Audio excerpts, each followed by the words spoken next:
哎，这里有巴日吗？有一两间。那巴日的人呢？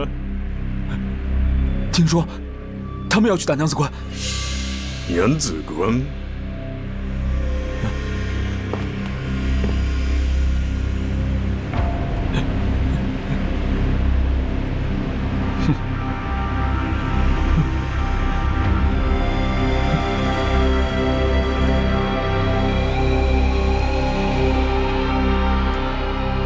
戻れ。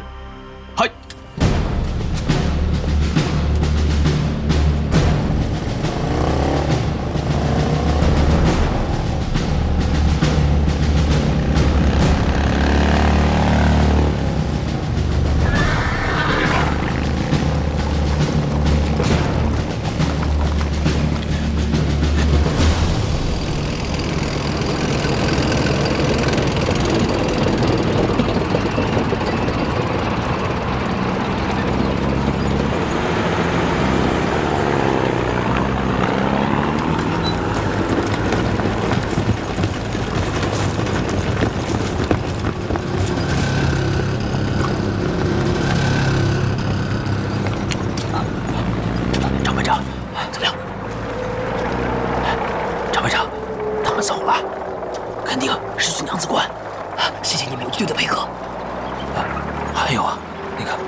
你是郭天民吗？是。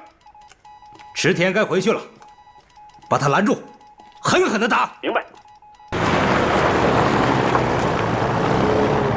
打！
你们有什么消息没有啊？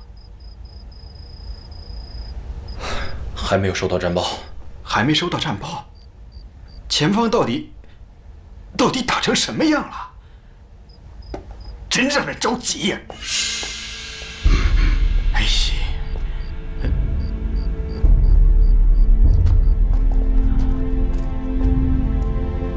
彭总，前方情况怎么样？看您休息了，没有打扰您。前方的情况复杂呀，我们的对面呢是25万日军和15万美军。面对如此强大的敌人，实施突袭，无疑是凶险万分呐。敌人的兵力虽然强大，但是他们主要集中在中心城镇，依靠铁路和公路来调动兵力。只要我们切断了交通要点，敌人就会陷入混乱。现在关键是能否迅速夺取正太线、同浦路和分离路上的战略要地。关键是开局啊！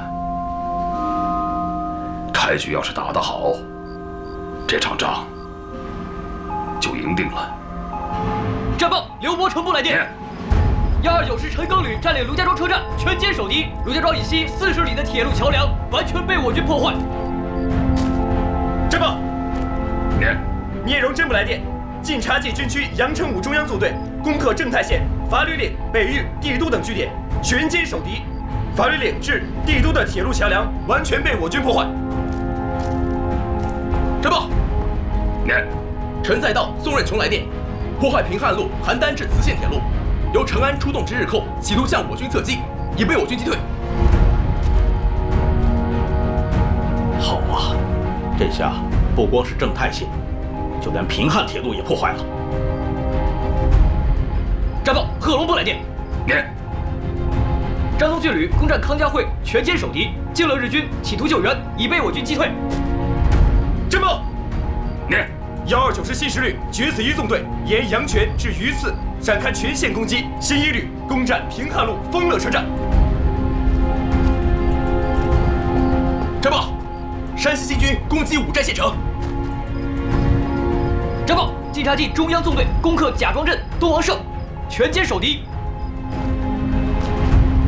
最新战报，红旗插上了娘子关。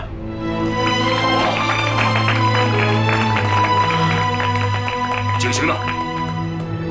警行煤炮必须给我拿下来。是。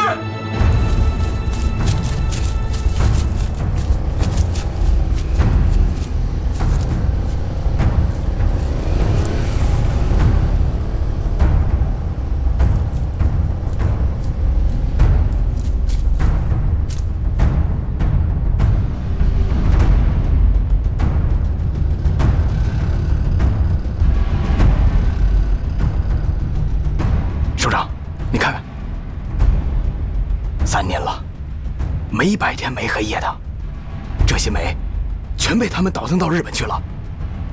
这可全是中国人的血呀！这一次一定要摧毁它。矿上的弟兄们早就盼着这一天了。今天要让日本人好看了。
共産党軍が城址間を攻撃中です。どこの共産軍だ。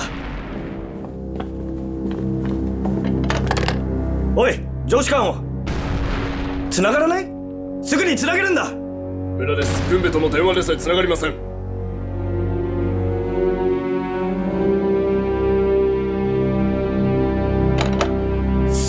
各拠点に連絡し状況を見極めるんだ。要線警備隊に伝え準備を整えさせろ。共産党は必ず要線を攻める。はっ。長官などどうした？警信扩张。同志们，迅速打扫战场！快！迅速打扫战场！快！这还有2杆枪。迅速打扫战场！那边好，快撤离战场！快点儿！快走，快小心！快！都快点儿！快跟上！快！迅速撤离！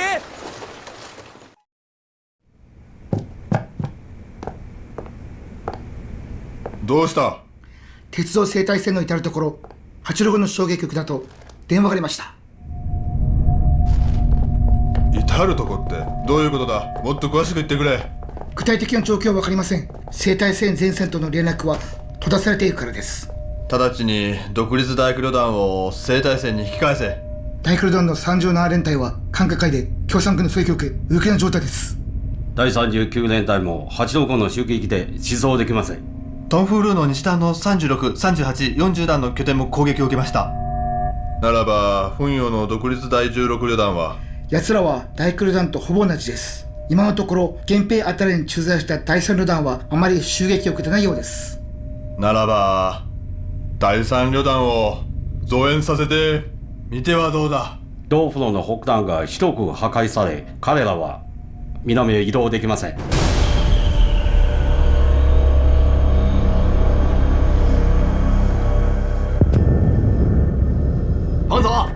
彭总，来尝尝我的好茶叶。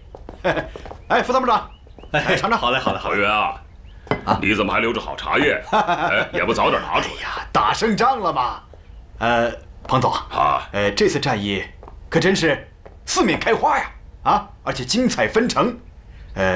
咱们到底出动了多少部队呀？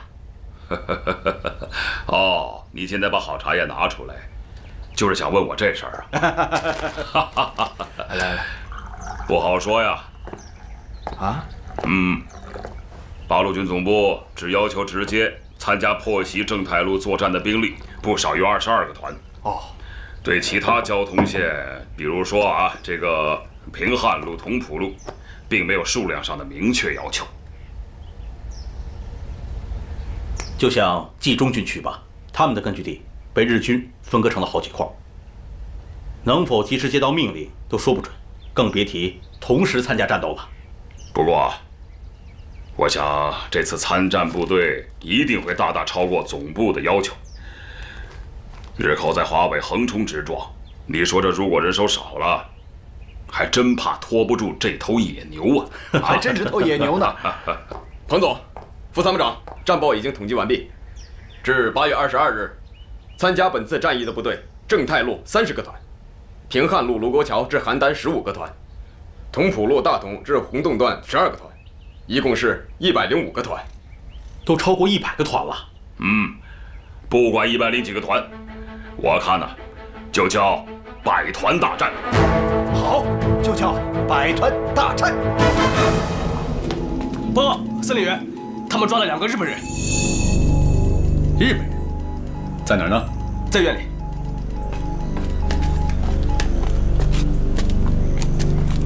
刚才不是说2个日本人吗？哪儿呢？就是他们。这是站长的女儿，站长被炸死了，他是罪有应得。去年矿上发生的瓦斯爆炸，这个该死的站长勾结日本矿长，为了保住煤矿好采煤，竟然下令封死了井口，1000多名矿工弟兄都死在井下。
聂司令员，我们杨司令员要我把这2个孩子送到这里来。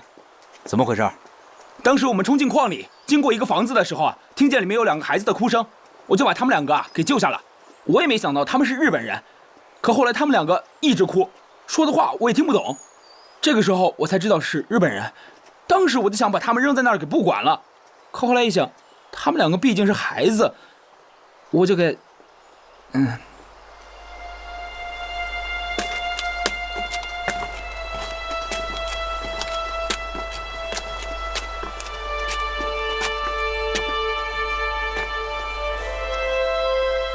你是警情矿上的？是，司令员。司令员，一直是他们给我们带路，后来所有的矿工都参加了战斗。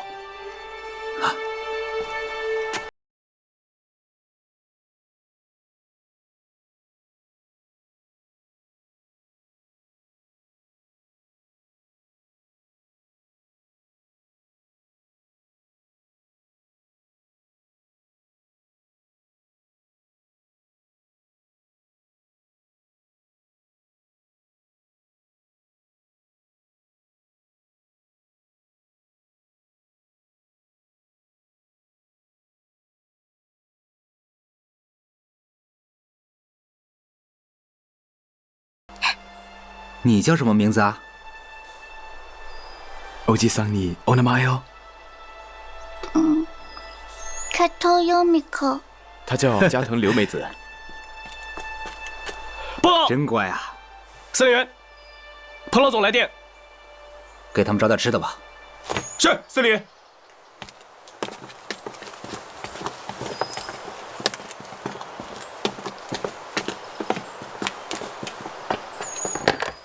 我是聂荣臻。聂荣臻同志，你们已经很好的完成了任务，你们可以执行下一个方案。好，我们按总部的指示办。好。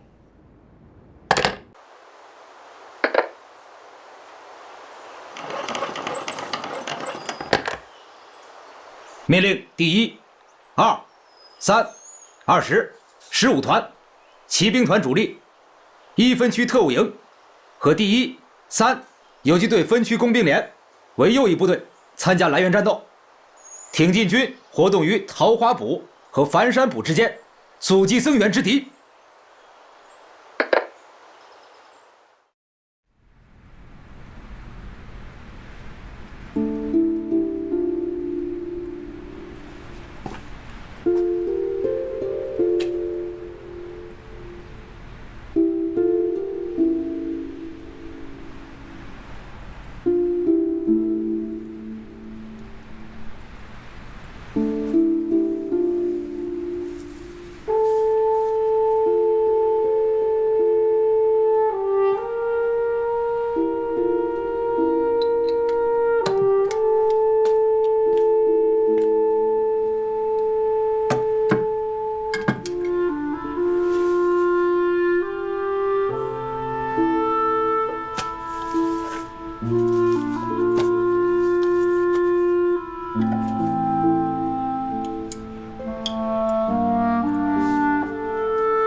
日本军官士兵诸军，日伐横暴，侵我中华，战争延绵于兹4年矣。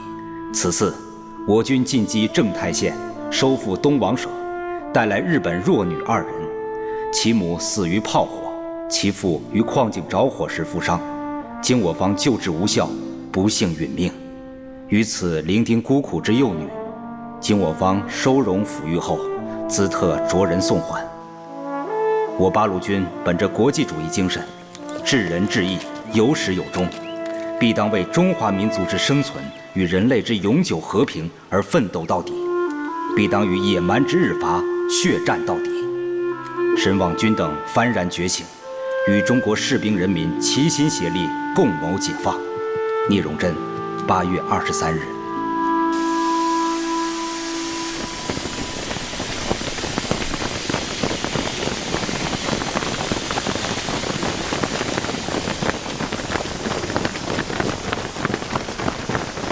5、6歳の日本人の子供2人連れてきました。日本人の子供だと。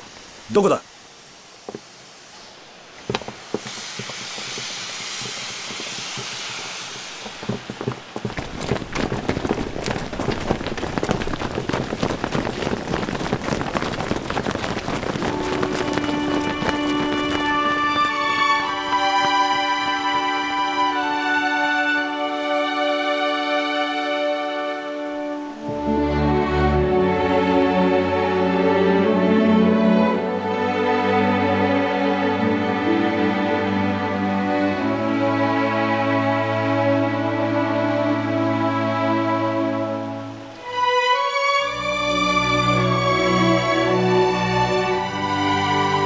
この民族には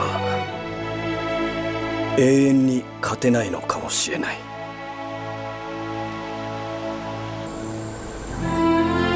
由于我参战之全体指战员忠贞于中华民族与人民，英勇用命，果敢进击，在各交通线，特别是正太线上，已取得血战之伟大胜利，无限欣慰，特传令嘉奖。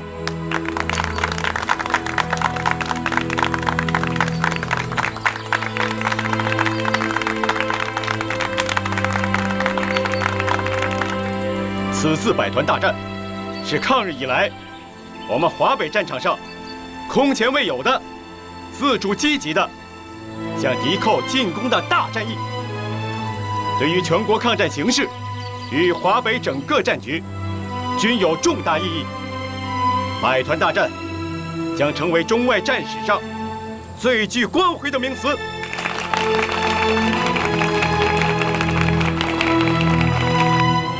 望全体将士发挥最大之决心、毅力与耐力、顽强性、机动性，以再接再厉之精神，在现有续战胜利之基础上，猛烈扩大战果，完成战役任务。再接再厉，扩大战果！再接再厉，扩大战果！再接再厉，扩大战果！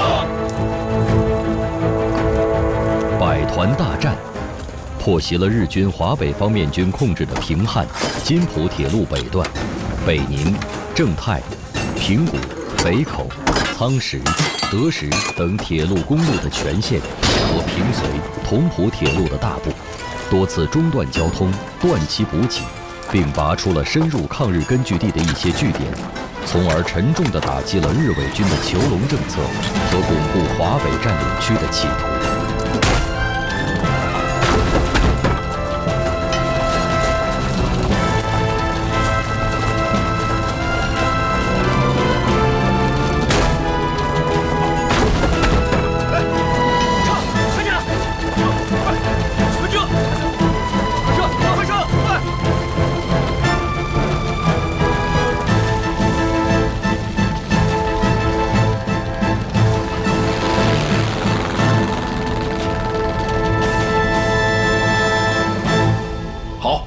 非常好，我知道了。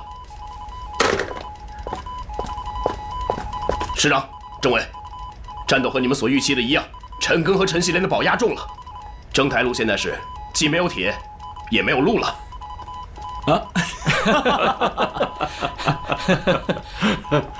好，西大線を中断，東風路を中断。分離路も中断。兵艦線を中断させてはならん。兵艦線では河北での重要な通路だ。線路の安全輸送を確保せねばならん。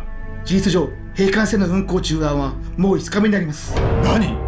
8月20日から今日まで兵艦線の沿線は865に零隻240回襲撃を受け、そのうち橋梁破壊19回、線路破壊67回、駅舎攻撃12回、通信施設も142回破壊されました。各警備隊も全力を尽くしました。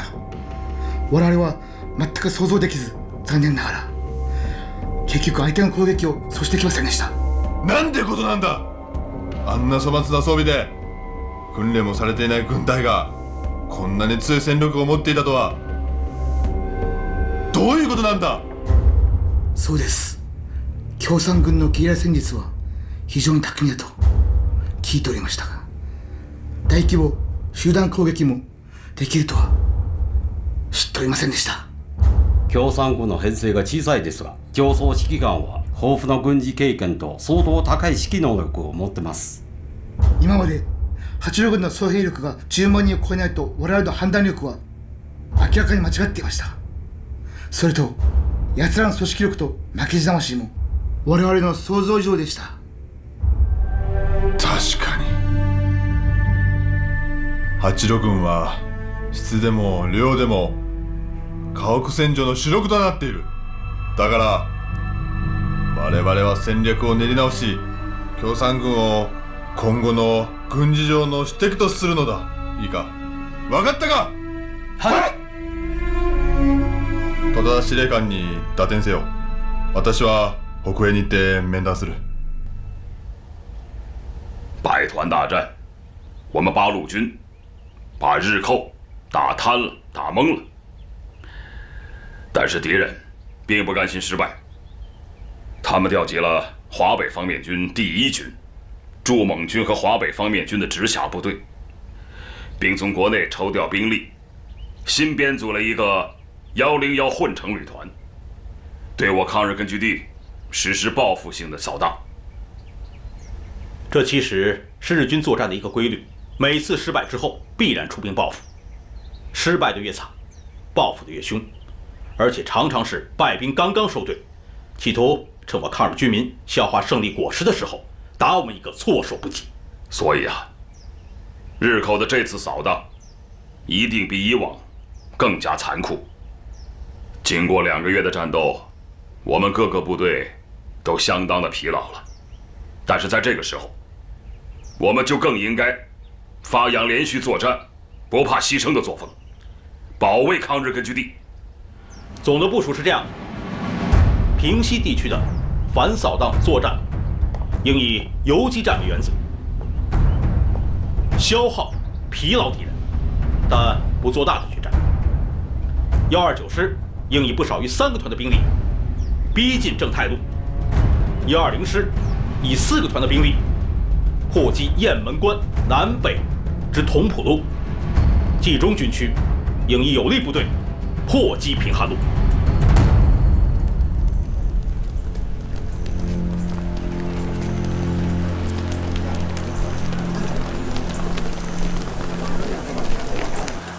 部队的部署啊，我看就这么定了，啊。哟，彭总，赤兰同志啊，你这是要跟随后勤部一起转移吧？啊，是啊。宝贝，我的宝贝又要睡小木箱喽。哎，什么小木箱啊？哦，孩子小，我给他钉了个小木箱。行军转移的时候啊，就让他睡在木箱里边，又安全又方便。你想得很周到嘛。嗨，周到什么呀？这孩子出生都那么长时间了，连名字都没取。今天大家都出发了，我还在这里等着，就是为了让他给拿个主意。要不然，这一分开，又不知要过多长时间了。哎，对了，干脆，咱们现在就让彭总给孩子取个名字吧。好啊。哎呦，给小孩起名字我可不在行啊。就让您来吧。我想想啊，刘伯承师长给他的孩子起名叫刘太行。既然咱们这里属太北军区，哎，我看小家伙啊，就叫左太北，怎么样？左太北。他出生在太行山北路。咱们战斗在太行山战场，这个名字好，就叫做太北了。嗯，谢谢彭总。哎，好，你也抓紧准备吧。啊，左权同志，这次反扫荡斗争，晋察冀边区是主力，要把党政军民充分的全都动员起来。啊，另外，把部队集结在适当位置，准备彻底消灭掉1、2路进犯之地。是。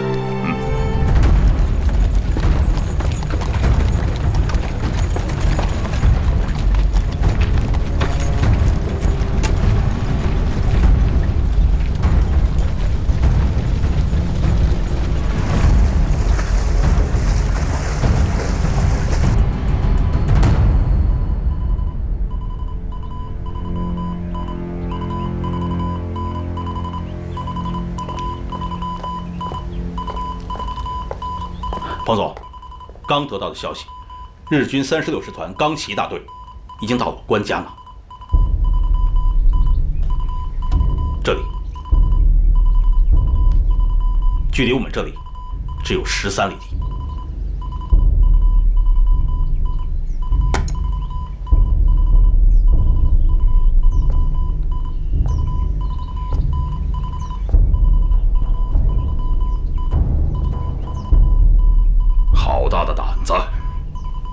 竟敢跑到我八路军总部门口来撒野！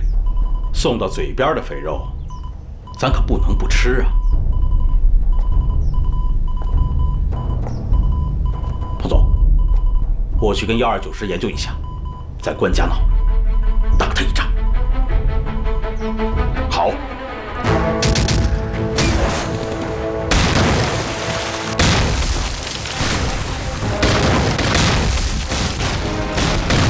彭总，回指挥所吧，这里太危险了。第3次攻击又失利了，战士们打得很苦啊。这里的地形对我们十分不利。彭总，我的意见是，把钢七大队放下来打，咱们打他的伏击。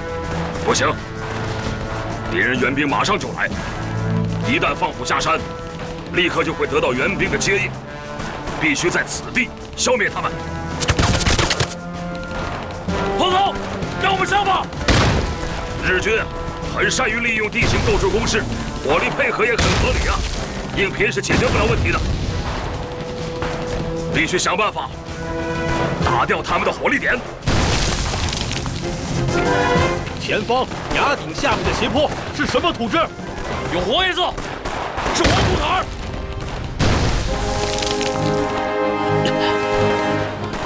慢的，冲上去，靠近了打他。是。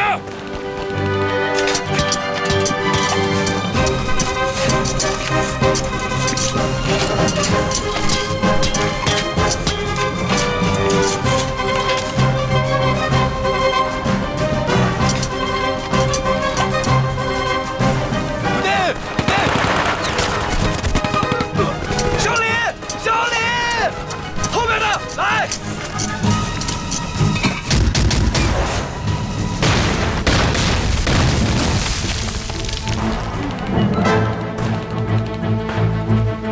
同志们，继续挖！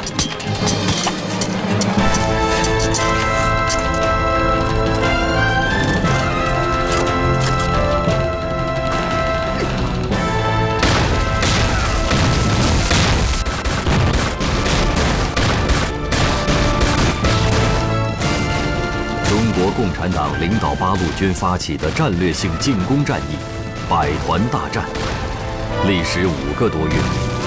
仅在前3个半月中，共进行大小战斗1820余次，攻克据点2990余座，歼灭日伪军46000余人。此役，八路军伤亡17000余人。百团大战粉碎了日军的囚笼政策，迟滞了日军南进的步伐，打破了日本逼迫国民政府投降的图谋，有力地支援了国民党正面战场，极大鼓舞和坚定了全国人民夺取抗战最后胜利的信心，打出了中国共产党和八路军的声威。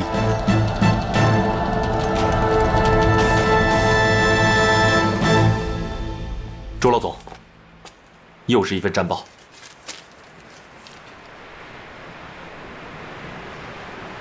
好，戴远同志，马上把百团大战战报报给重庆。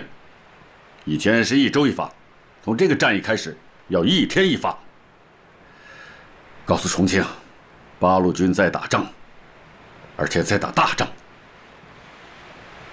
这时候，卫立煌的近18万人马下到中条山，那华北局面可就不一样了，那就不是百团大战了，是千秋大战。朱老总，我们完全可以向蒋介石提出这样的意见。不，提了也没用啊，蒋介石不会采纳的，不会的。给我念念吧。魏总，他们在第1要报中说，河北景兴煤矿被他们捣毁了，日本人自己估算大概损失1亿元左右。哼，1亿元，他们要是不来中国，1分钱也不会损失。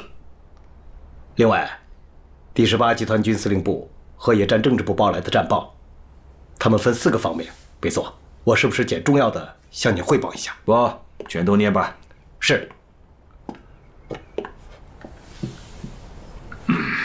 主要战机技术方面，破坏铁路625公里，公路1530公里，桥梁78座，火车站19所，煤矿2座，收电线48万600斤，电杆12161根。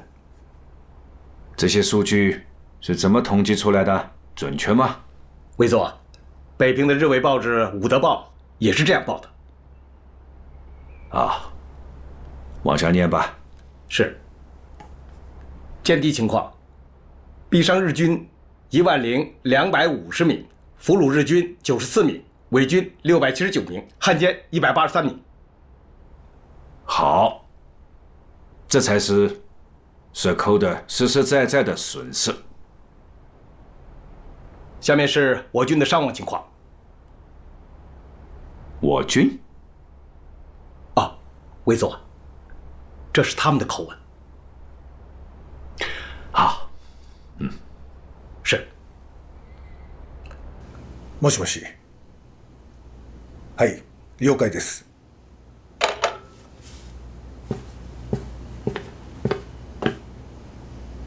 司令官殿、遺憾にもおっしゃる通りでした。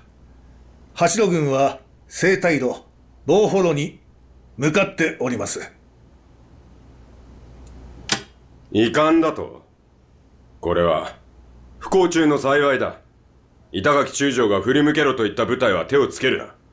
思い上がって敵を見くびっている。2、3の師団を動かしておきましょうか。36、37、41師団か。はい。一兵も動かすな。いいか、中条山地区にはまだ英律校の27万の中央軍がいるのだからな。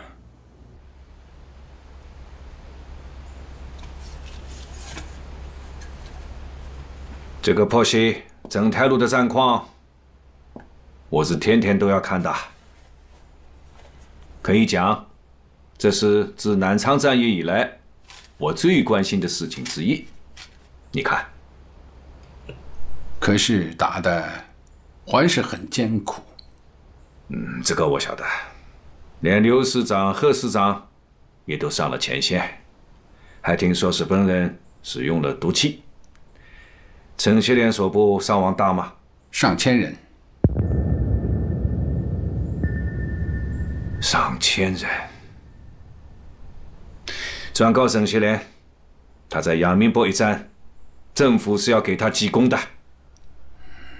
另外，我已经命令委勒王所部配合第18集团军的行动，可不知道为什么你们在二哨就停止了行动啊？第一阶段到9月10日，第二阶段马上就要开始。如果说第一阶段是为了破袭正太路，第二阶段是为了扩大战况。好，这一仗总体打得很好，连日本的报纸都在说，在中国虽有党派之争，可是在抵御外敌上却完全一致。原来国民政府即使是允许有不同的意见呐，但是有些地方不听招呼，这就会让轻则痛，走则快，那是绝对不能允许的。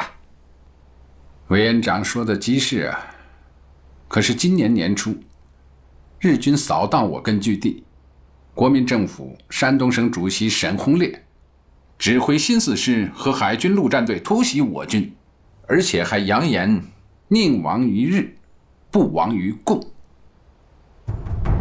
有这种事情吗？是的，而且他们还说见人就抓，见枪就下，见干部就杀。八路军已有1350人被杀。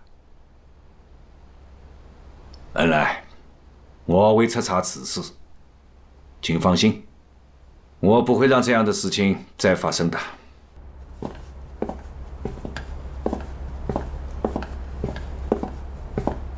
委座，委座，两位刚才都已经听到了吧？说说你们的意见。委座，您说的是山东的沈鸿烈？不，我讲的是中共的百团大战。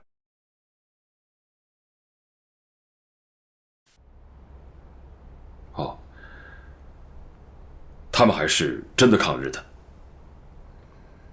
剑生，在。讲讲你的看法。贵佐，这一仗确实打得很好。好在哪里？这一仗打击了日寇的气焰，从那几天的日伪报上来看，确实是把日本人给打晕了。但是也把我给打醒了。这几年，政府一直在应对着日寇，收获了对他们的防范。中共短短的几年间，一下子跑出来了百团大战，这还没算上他们在山东的主力1154新四军及各地的散兵游勇。如果再加上这些，他们该有多少个团，多少人马？两位都计算过吗？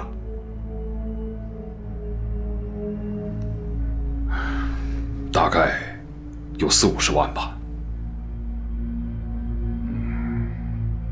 猥琐，您再下一个限制令。限制令，我是要下的。短短几年间，他们有几万人，就变成了几十万人。如果抗战再有个3年，那他们不就是有100万之众了吗？不过，考虑到美国的对华援助，这个限制令我已经不好再下了。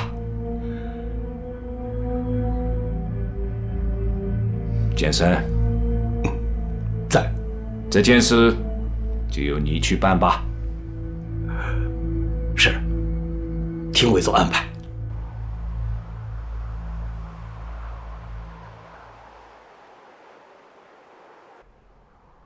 现在的情况，要比原来恩来电报中讲的还要严重。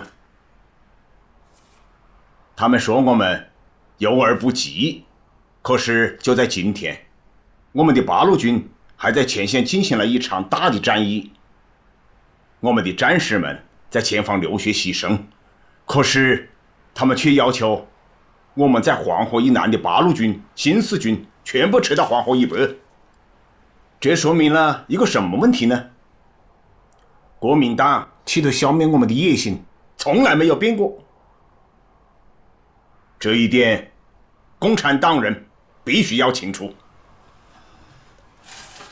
何应钦、白崇禧他们发来的号电，再次说明了国民党的这个态度。不知道啊，同志们有没有注意到，这一次期限是1个月。他何应钦搬个家那是可以的，可我们是好几十万人呢。这又说明了另外一个问题，我们的老对手这次可是下了大的决心了。所以，我们要认识到这个问题的严重性，必须告诉全党，国民党的又一次反共高潮已经开始。因此，我们必须要认真应对。要告诉我们驻重庆、西安、桂林办事处的同志们，一定要跟国民党人说清楚，讲明道理。剿共则亡国亡党，投降啊，老蒋一定崩溃。在必要的时候啊，也一定要把我们的同志们给撤出来，因为他们什么事情都做得出来的。主席，根据他们的号电，咱们是不是该给点回应啊？国民党军事委员会参谋总长何应钦、参谋次长白崇禧并称蒋委员长，八路军、新四军遵循国策，服从命令，坚持抗战是唯一任务。4年来，抗击众多敌人，收复广大失地，其战绩为国人所见。为委座明令嘉奖，最近百团大战又受委座勉励，皖东皖南战役粉碎敌之进攻，都是事实，怎能称自行行动？关于战区问题，其在华中敌各部所属地方，是人民反敌寇、保卫家乡而组织的，北调将更失去民心。关于编制问题，八路军、新四军孤悬敌后，要战胜敌人，达成统帅部所负战略任务，必须唤起民众组织游击队，同时，这也是编制脱离任务造成的。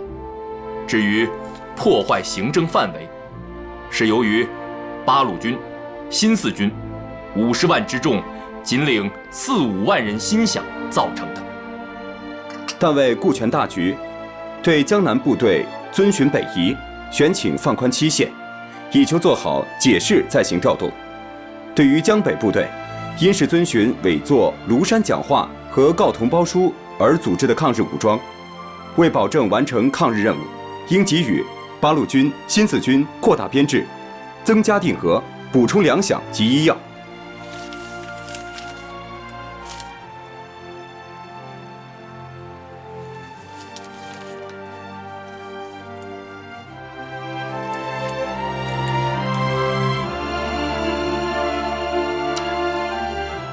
你朱、彭、叶、湘民意发送，将定文发给《新华日报》。是。此乃抗战关键时刻，日军正在加紧策动中国投降，国内也有人在策动反共摩擦高潮，为投降扫清道路，以内战代抗战，以投降代独立，以分裂代团结，形势极危，希望坚持团结抗战的国策。立即呈送何应钦白崇禧，并在《新华日报》上发表。两位对这份东西有什么看法？他们已经服软了。魏总，那下一步？一步步变。朱老总，您看，又是一份号电。新四军开赴长江以北，八路军撤到黄河以北，仅限1个月。走，去杨占领。请。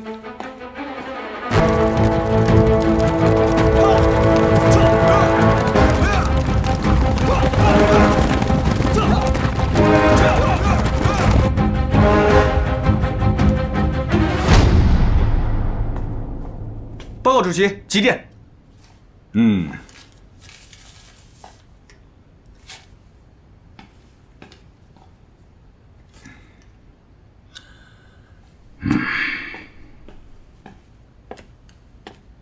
再加上这里主席，皖南，我们已经做了让步，其他地方寸土不让。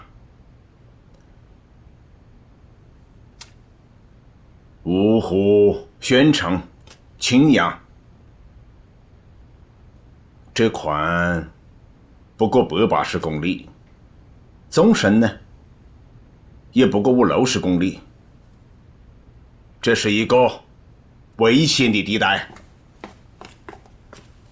主席，依据收到报告，顾祝同从抗日前线抽调3个师，正在向新四军军部运动。那日军有什么反应吗？正在密切监视。急电，新四军军部命令所有的皖南部队在12月底全部转移完毕。是。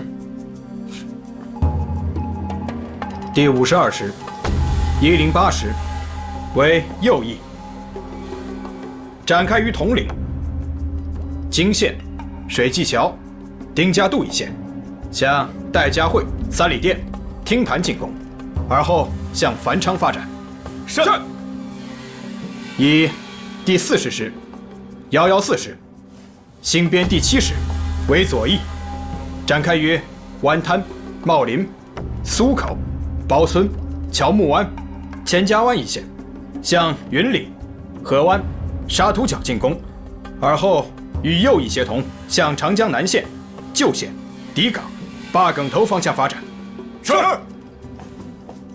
79师和62师于廊桥和三七镇之间设立阻击阵地。是。12月31日前完成作战准备。是。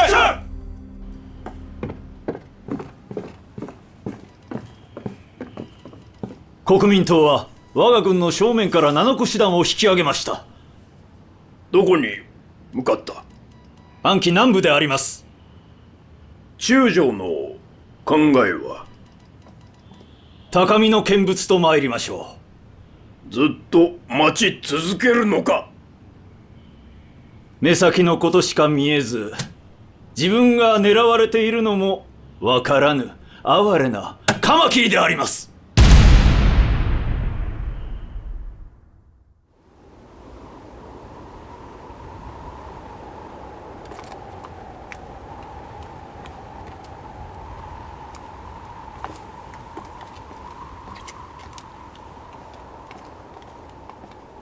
首长好。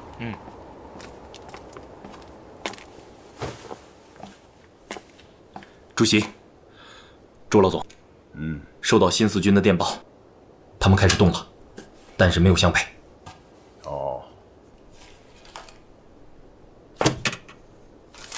动了。我们心急如焚地等了2个月，他们总算是动了。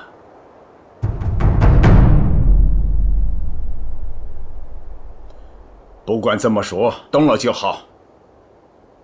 让他们向北，国民党会在苏南布下口袋。有这个可能。1941年1月4日，新四军军部集驻皖南云岭地区部队的北移行动开始了，显然为时已晚。国民党第3战区已经对新四军军部完成围剿部署，约8个师，8万人枪，在云岭周边布下了一个大大的口袋阵。不对呀，这不像是北方名将的打法。再这么走，不就进入咱们的包围圈了吗？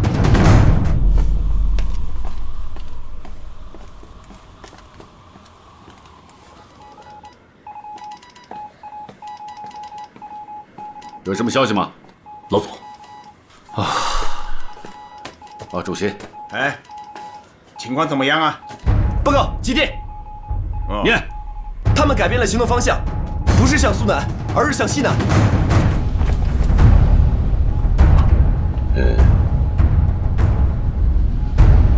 这里太明显了。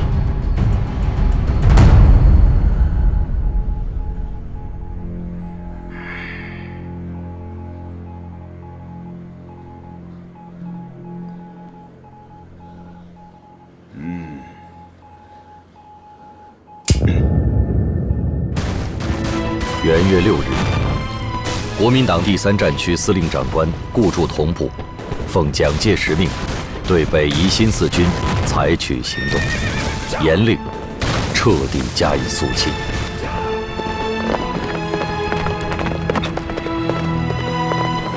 冲啊！一代北伐名将，一腔报国热忱，国运乎？时运乎？不公可忍，不平可忍，唯同室操戈，兄弟相残不能忍。叶挺将军的命运遭际，令人唏嘘悲愤。皖南事变悲剧，激怒了国人，也震惊了世界。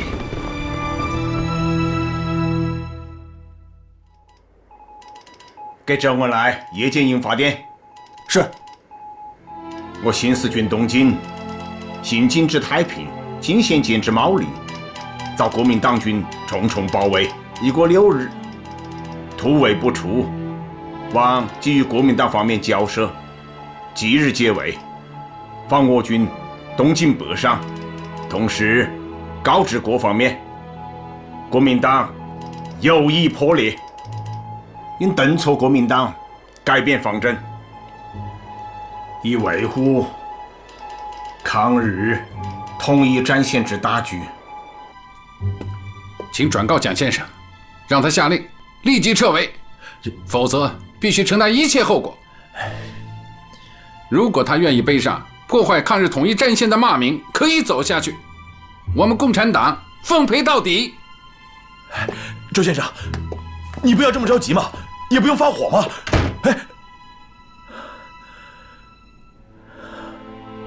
我就是要发火！我告诉你，上官云相，这绝不是误会，你们早有预谋。有一点你们必须清楚，你们现在围住的只是新四军的军部，新四军还在，八路军还在。我同意刘少奇陈毅12日的来电。苏北准备包围韩德勤，山东准备包围沈鸿烈，限他们10日之内准备完毕，待命攻击，以应对蒋介石准备歼灭我皖南新四军9000人的计划。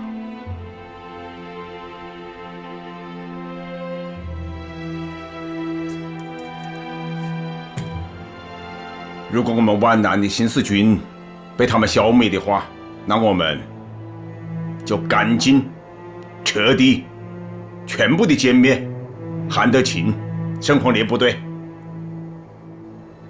彻底解决华中问题。为复周恩来，我的意见是：一，毛宁方面可以停止进攻，这已经不是问题了。2，新四军可以走苏北，但必须执行以下几个条件：一，部队过江之后，不可以和韩德勤的部队发生摩擦； 2，需继续北上往河北去，但不可以盘踞； 3，新四军过江之后，可以发弹10万，并加军饷。4，希望他周恩来叶剑英能转告前方，勿将此事件扩大。那委员长，周恩来他懂得的。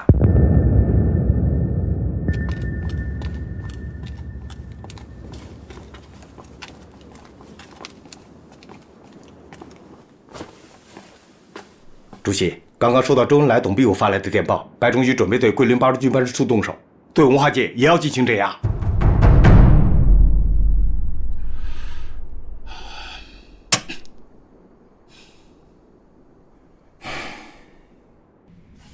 委员长，这是以朱德、彭德怀、叶挺、湘英名义发表的抗议。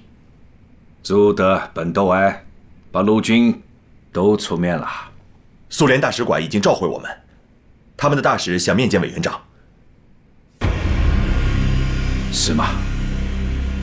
苏俄向来对我中华民国的内部事务都很感兴趣啊。遵照毛泽东同志的指示，我已经第2次向蒋介石交涉，要求他们立即撤围。可是前线到现在还在打着。Тогда мы обязательно прекратим поставки оружия. Вы на меня можете полностью надеяться. Я имею влияние на процесс. 都不要想吓唬我们，什么美国佬、俄国佬，都不要想插手我中国的事业。共产党只为抗日存在，也可以发展，但是不可以做大，这就是底线。谁要想突破这个底线，我将动员党政军逼其就范。我要做如下调整：任命汤恩伯为瓦泊区总指挥，任命王忠廉为鄂中区总司令，冯治安为湘西区总司令。开始进攻，限期2个月。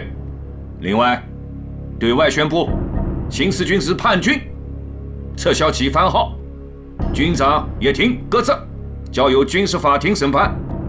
副军长湘英捉鸡擒拿，归案讯办。新四军皖南突围部队9000余人，在顾祝同部约8个师、8万人的围攻下，除2000余人突围外，其余大部壮烈牺牲或被俘。军长叶挺被扣押，副军长项英遇害。叶挺自此开始了漫长的国民党监狱生涯。快点，走，跟着我们，别丢人啊！等什么呀？别管，走，快走，快点，快跟上我们，快点，快走，快点，等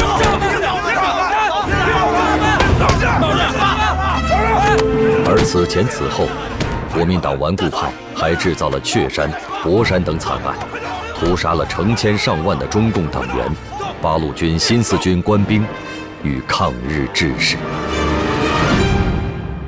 亲者痛，仇者快。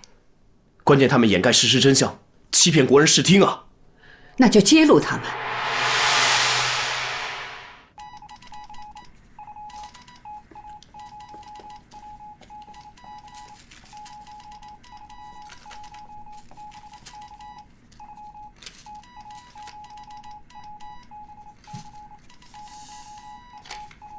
同志们，我还是那句话，我们要用革命的两手对付蒋介石反革命的两手。一方面命令边区的一切部队做好准备，应对国民党的进攻；另一方面，3句话：还是统一战线，还是团结，还是抗战。毛泽东的话说得好，还是统一战线，还是团结，还是抗战。这是何等之胸怀，这是何等之气概，这是中国人民在黑暗天空里的彩虹，这是山雨欲来前的雷电。把皖南事变真相公开信马上给蒋介石，一定要明确地表示，我们要求释放叶挺。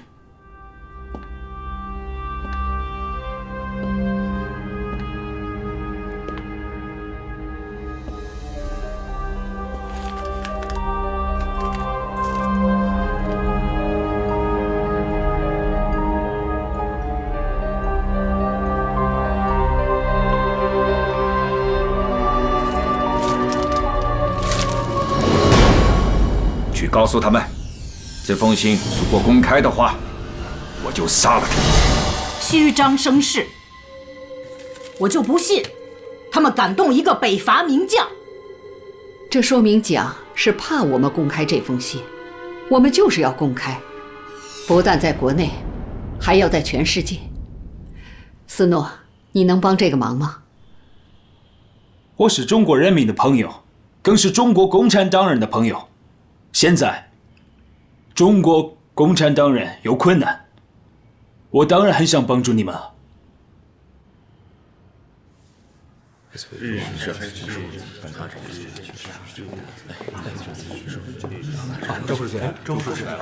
都到齐了吧？到齐了，到齐了，到齐了。好，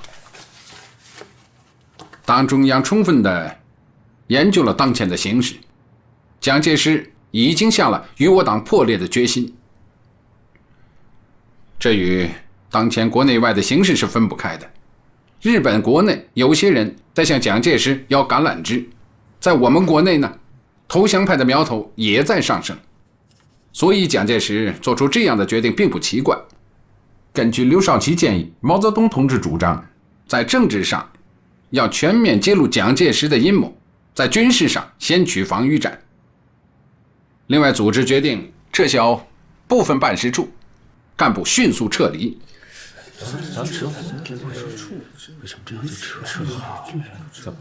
党中央决定，重庆方面，我建议董老、英超近期离豫。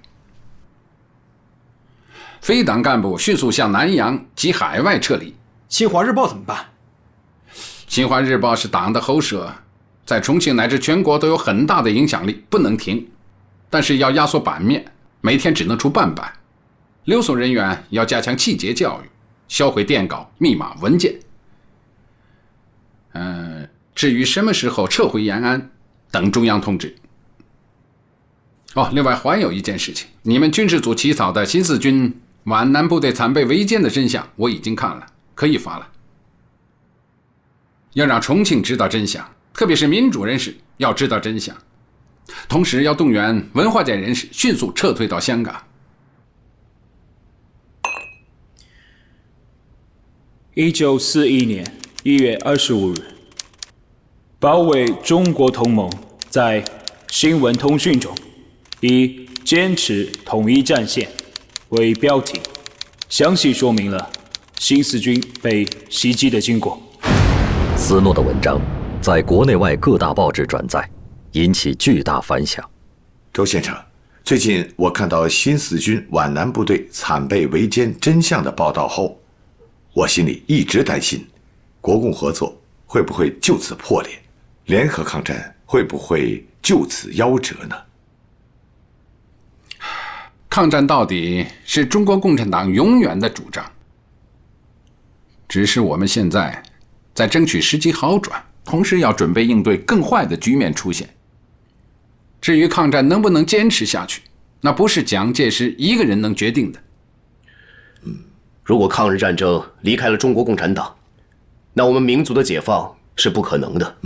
在这里，我想转告黄炎培先生的一句话：不论事情的经过之是非，当局如此错置是完全错误的。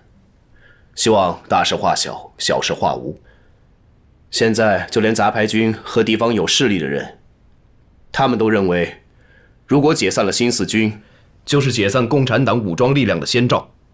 所以大家都对共产党表示同情，同时也对蒋介石有些恐慌啊。你们的担心不是庸人自扰啊！谢谢你们对共产党的同情。不是同情，是支持。对，是支持，是支持。那就更要感谢你们的支持。应该的，应该的。周主任百忙，那我们就先告辞了。告辞。好，告辞。好，请留步。好。我认为这样的动作是很不好的，那首先就激化了。他们是共产党的朋友，是吧？给孙子的信发出去了吗？已经发出去了。要争取美国的朋友，让他们去影响美国政府。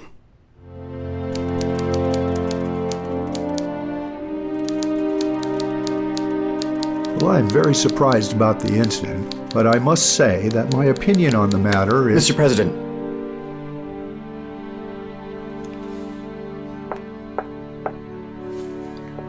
I'm glad to meet you, Mr. President. I'm sorry, you probably haven't adjusted to the time change yet. It's my honor, Mr. President. Well, let's get started. Snow wrote a report on China's situation in southern Anhui. His report differs from the report of the China ambassador. I'd like to hear your opinion. President, I will give you the best realistic situation as I was in southern Anhui at the time. Excellent. It is exactly what I want. Now, just go ahead and tell me as much as you possibly remember about exactly what is going on in that area. It may not be detailed enough, Mr. President, but I will tell you everything I know to the best of my ability. And in that place and at that time.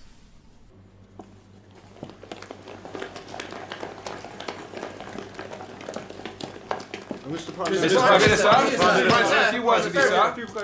Prime Minister, do you have any comments regarding the new Fourth Army incident? Let the British ambassador to China tell Chiang Kai-shek, civil war will only strengthen Japanese attack, which is something the British Empire does not wish to see.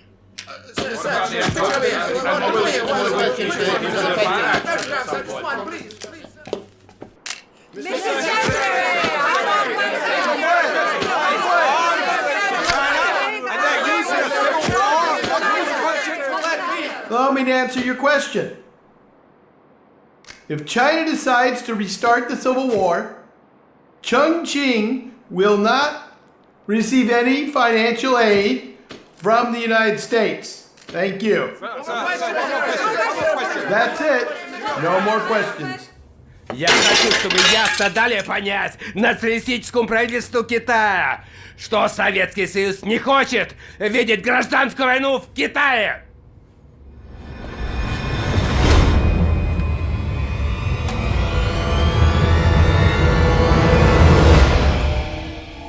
毛泽东丢了7000人，倒让全世界的人都来同情他。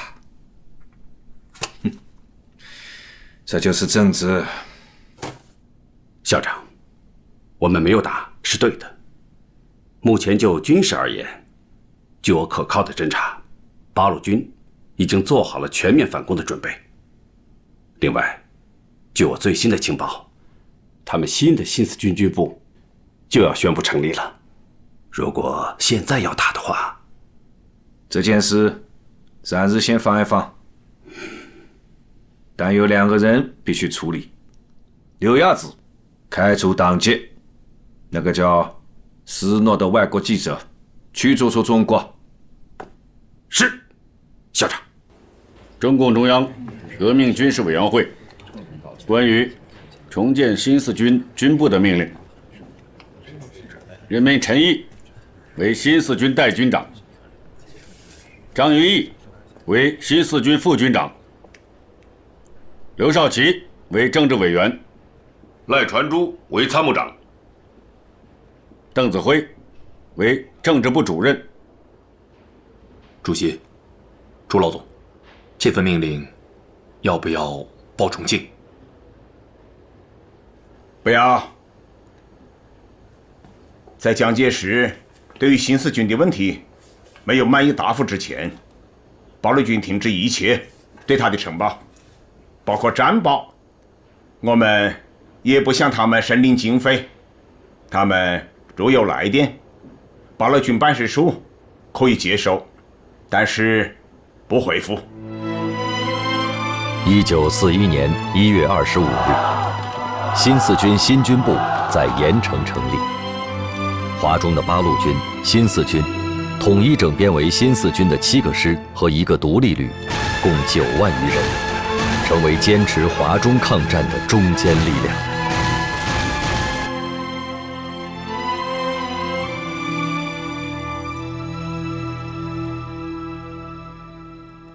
第一，悬崖勒马，停止挑衅；第二，取消1月17日的反动命令，并宣布自己是完全错误的；第三，承办皖南事变的祸首何应钦、顾祝同、上官云相3人；第四，恢复叶挺自由，继续任新四军军长；第五，交换新四军全部人马枪支；第六，复削皖南新四军全部伤亡将士；第七，撤退华中的部队；第八，平回西北封锁线；第九，释放全国一切被捕的爱国政治犯；第十，废止1党专政，实行民主政治；第11，实行三民主义，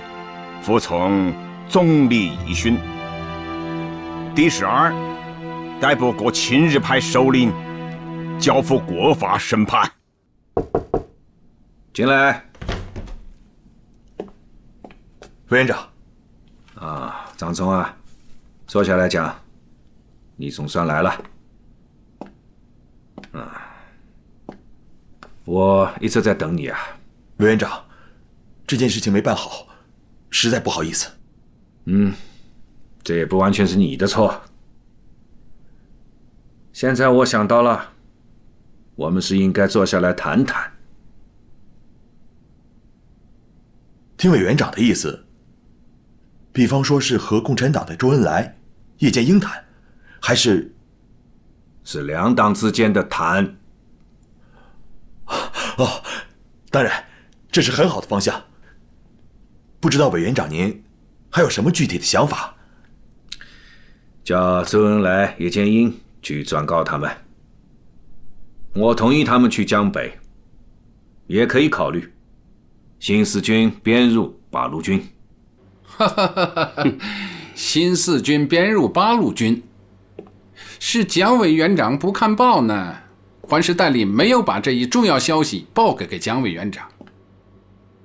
新四军军部重建，听说日本东京的报纸都已经发布了消息，蒋委员长不知道？这件事，委员长真的可能不知道。装聋作哑吧，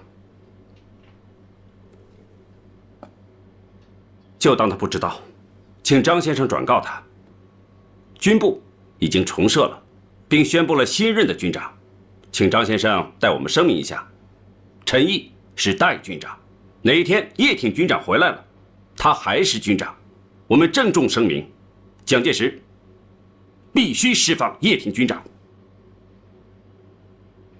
叶剑英同志的话就是中共中央的态度，蒋委员长必须释放叶挺军长，他无罪，新四军也不是叛军。要想恢复两党谈判，有一个条件，不同意12条，无谈判可能。这个，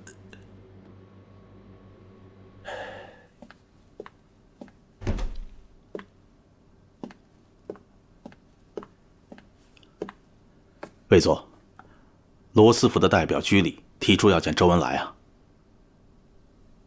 罗斯福的代表，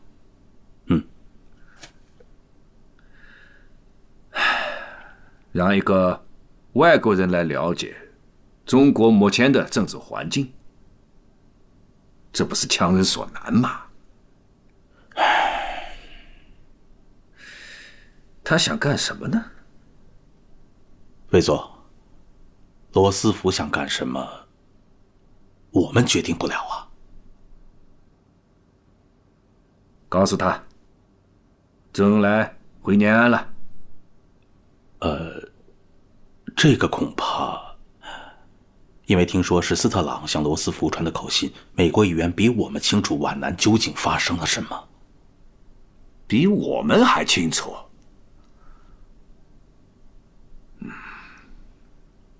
让他先去见吧。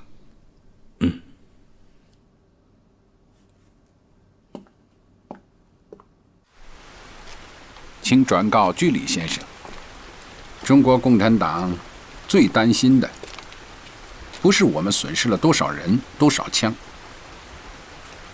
而是痛心这些力量没有用在抗击日本帝国主义的战场上。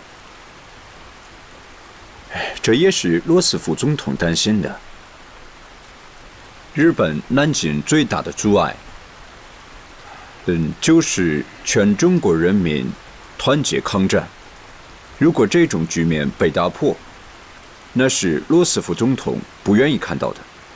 正是为了这种团结的大局，我们才全力避免冲突。但是蒋介石不肯放弃反共，不改变反共政策，势必导致中国内战，使抗战停火。日本是一定要南进的。美国赞成中国统一，反对日本。一旦中国分裂，美国将很难援助。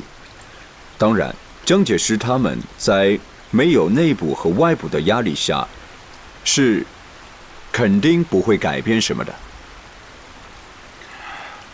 我同意您的分析，但是蒋介石还没有明白。请用茶。I really talked enough today. 我已经讲了很多了。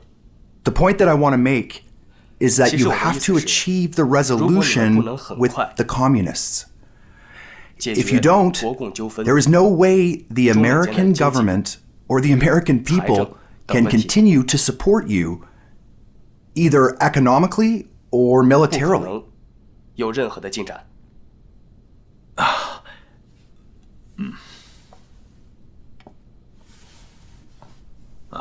请。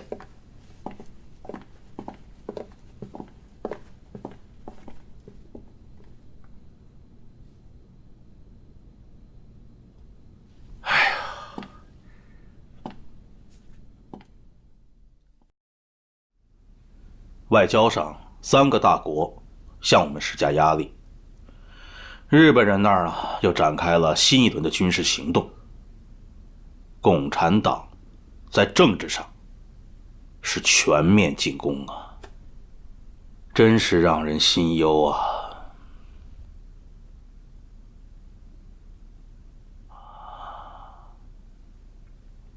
我不等他了。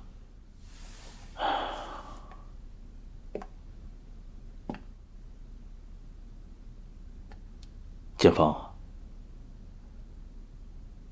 他心里装的没一件顺心的事情，你好好的照顾他。知道了。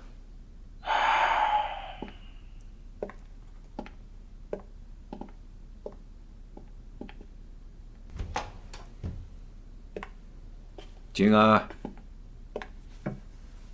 静儿，哎，刚才是不是子文来过啊？是的。是不是有什么急事啊？啊，没什么事。啊，父亲，您喝水。啊，不用了，放在那里吧。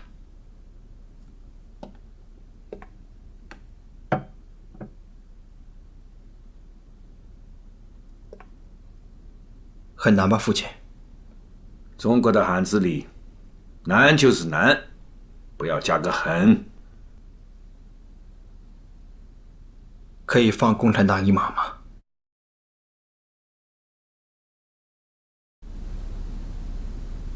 可以放共产党一马吗？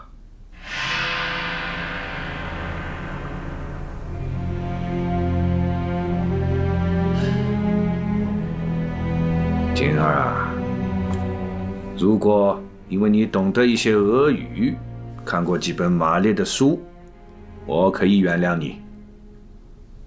但如果从政治上来说，你就应该好好的学习了。请父亲赐教。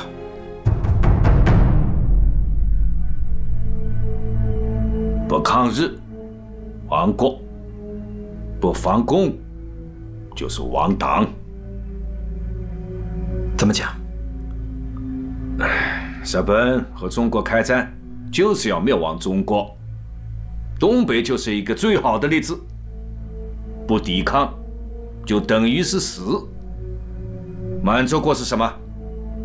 是另一个国家的意思，是日本的附属国。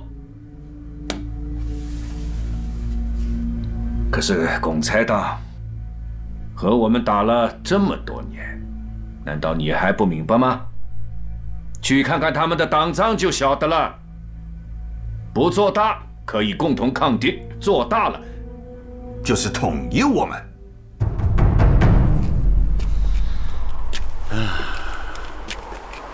日本人啊，准备在河南动手了。他们集结了7个师团，10余万人，把汤恩伯给包围了。冈村宁次啊，并没有坐上官虎斗啊。蒋介石和我们在政治上有斗争，但是共产党抗击日本军队这个方针是不会改变的。所以啊，要通知京畿路域的前线部队，随时做好准备，打击来犯的日军呢。我同意。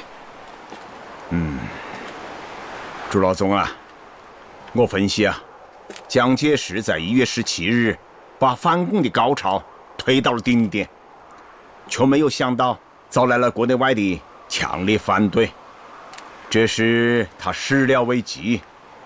我判断，接下来啊，他可能会有所妥协。是的，尤其是民主党派反应激烈。这是蒋介石没考虑到的。加上现在美国人的态度，我想他应该调整一下自己的思路吧。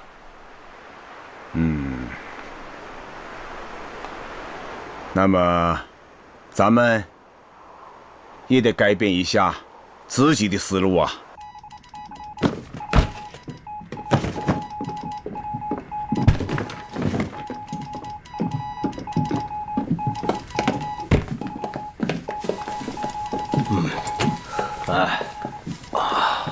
周副主席，起电。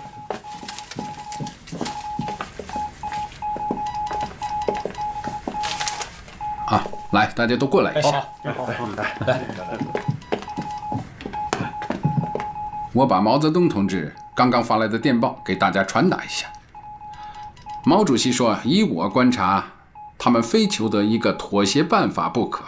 敌人进攻得如此之急，1月17日命令如此不得人心，他们的计划全部破产，参政会又要开了，非想个办法更加于他不利。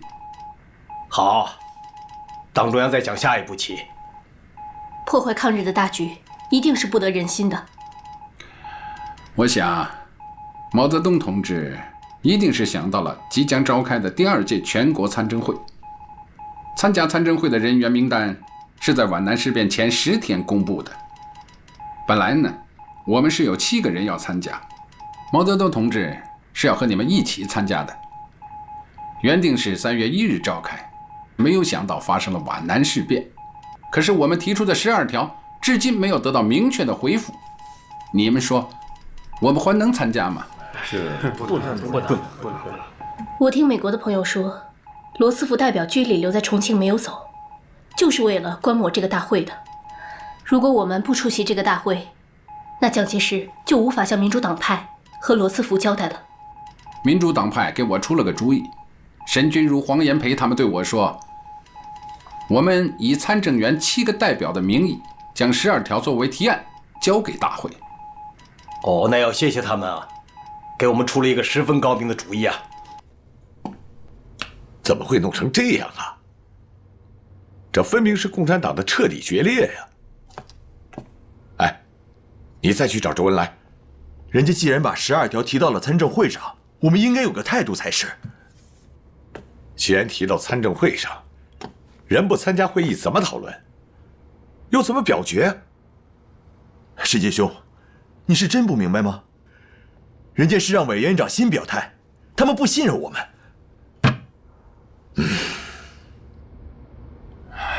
王世杰没搞错吧？接受12条是我们参加议会的条件，他不明白吗？我们都明白，但是参政院谁说了算？是委员长啊，没有他的态度不行啊。要不，我约委员长，你们当面谈谈。这么多天来，政治压迫之严重，可以说接连不断，无理以及，实属忍无可忍。那也得忍啊，周先生，您是知道的，委员长这个人是吃软不吃硬，搞不好他会翻脸的。还没翻脸吗？现在所做的讨伐令、全国清党、逮捕八路军办事处各地工作人员、封杀《新华日报》，这还不算翻脸吗？至于见不见的，毫无意义。还是让我们涉过黄河的那一老套，还能有什么？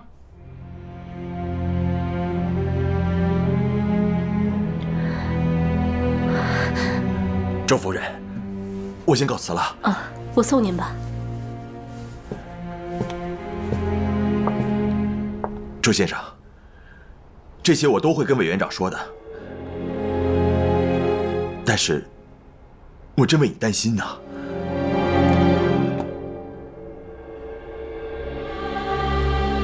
谢谢你。这边请。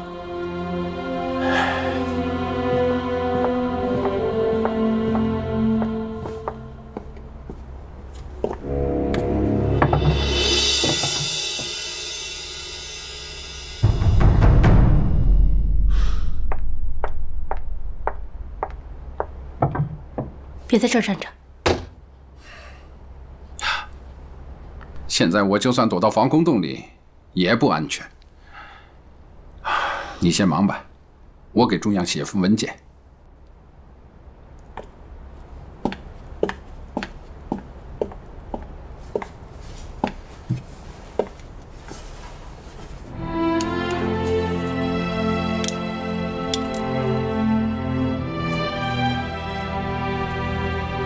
主席，我想目前还不是谈判的好时机，渐渐毫无结果，而且击退顽方的政治压迫，必须动员舆论或中坚力量，故将此事经过参政院来调解是必要的。我一切都准备了，即他捕杀讨寇，毫无所惧。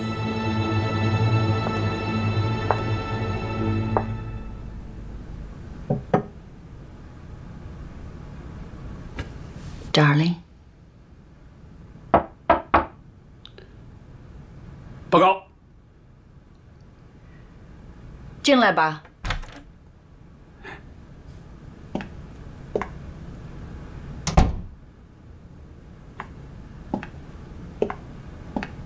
校长，夫人。Darling。啊，雨诺在。叶剑英走了吗？2月1日就走了，是何总长签发的通行证。现在剩下来的人，就是周恩来、董必武，还有邓颖超。另外，《新华日报》每天只出半版。啊，你先下去吧。是。主席，离参政会还有4天了，一直没有得到我们这方面的消息，国民党方面比较着急。今天上午，张冲又找到周副主席，拿出蒋介石的几点意见，希望周副主席向中央汇报。主要内容有3点：第一，军事上18集团军以正规军开往黄河以北，其他游击部队可以留在华中。同时啊，再归还一个军的番号，补新四军的空，归还叶挺和其他干部。边区和晋察冀政权照前议。第二呢，参政会请董必武和邓颖超出席。第三，军事上停止进攻，政治上蒋负责纠正，再不许发生新的事件。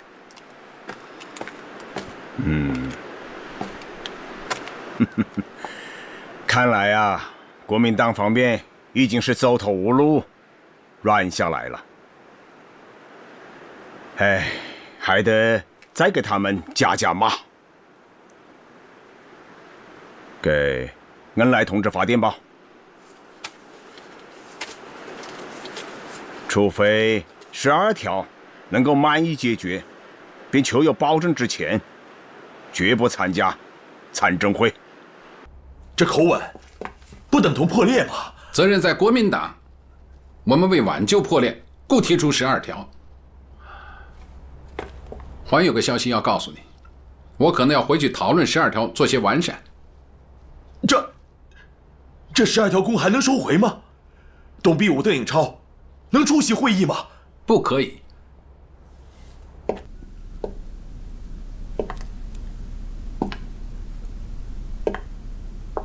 看来，让外也必须让内。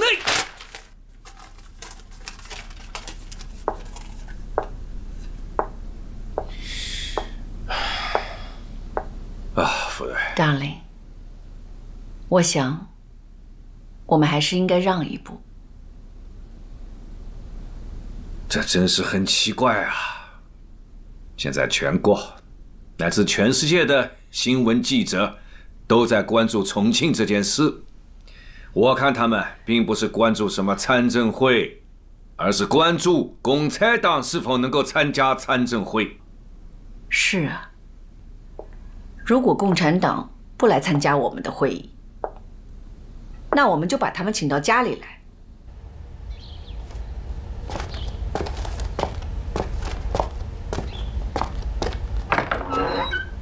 主席，这是八路军驻重庆办事处发来的电报。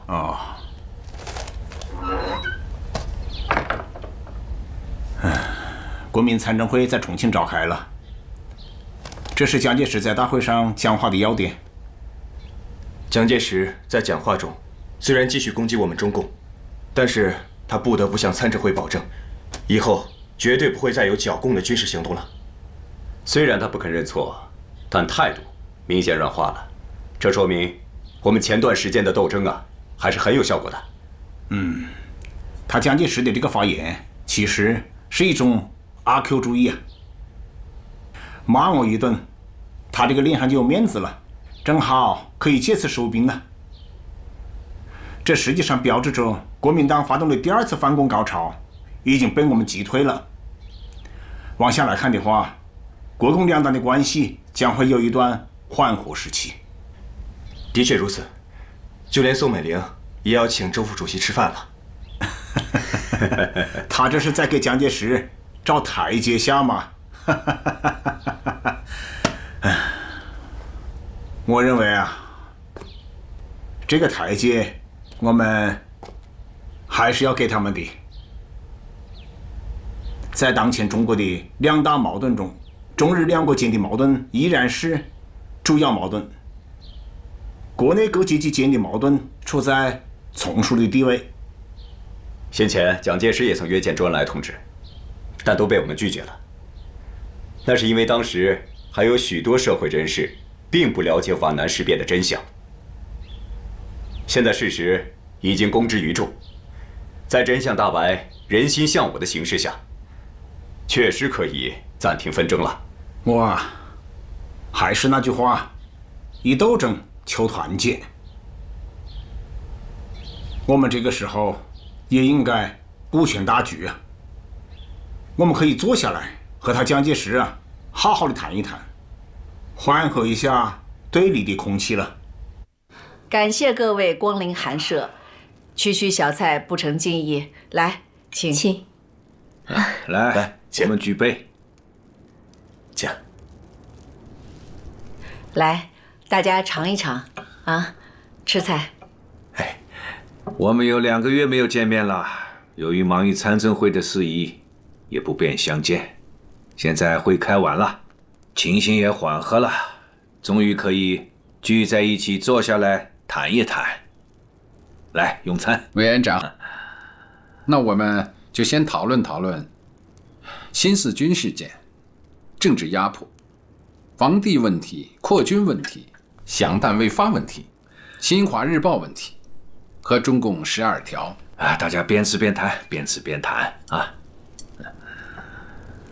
新华日报在今年2月，由于受贵党特务会报刊等规定，只准印不准卖，每天只能出半版。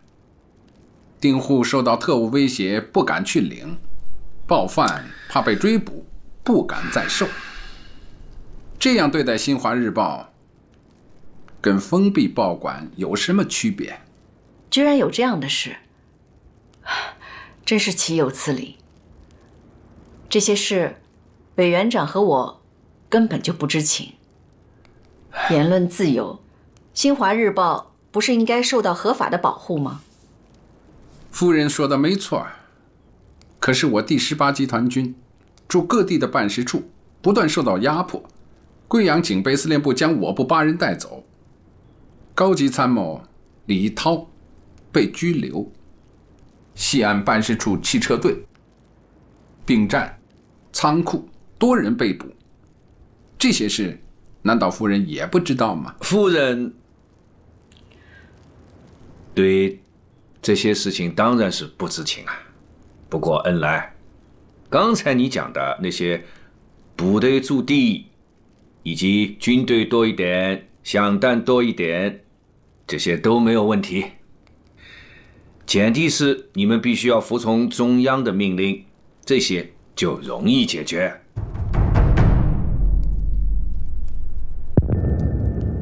周部长、周夫人，那些都应该是下属所为。委员长以前不知情，现在知道了，他一定会解决的。可是这次的皖南事变也非常的严重啊。我在参政会上已经明确的讲过了，皖南事件不牵扯到党派与政治，以后也不会再有剿共的军事行动。目前国民政府以及全国的广大民众的头等大事，那就是要一致抗日，并要惩处那些民弱的败类及头等的汉奸党。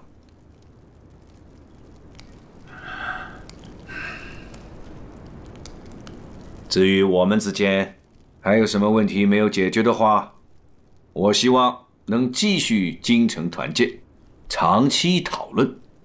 来，请用餐。千古奇冤，江南一夜，同是操戈，相煎何急？委员长，皖南事变只会让新四军和华中抗战根据地走上新的一页。新四军也只会成为共产党领导的指挥的队伍。从此以后，这麻雀恐怕要满天飞了。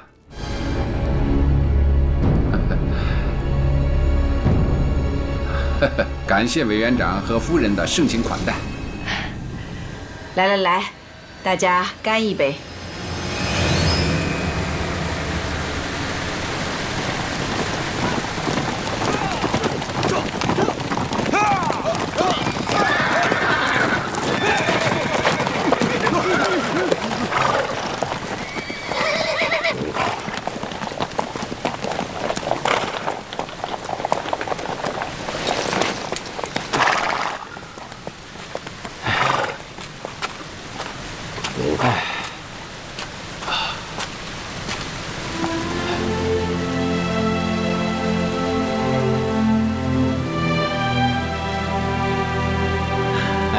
朱老总啊，咱们又一关过去了。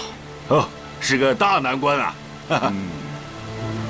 我们进行了20年的革命时间，有很多东西啊是需要总结的。不过呢，现在我们的党已经到了快要自评的时候，否则我们就无法完成中国革命的任务，也无法完成战胜日本帝国主义的任务啊！说得对。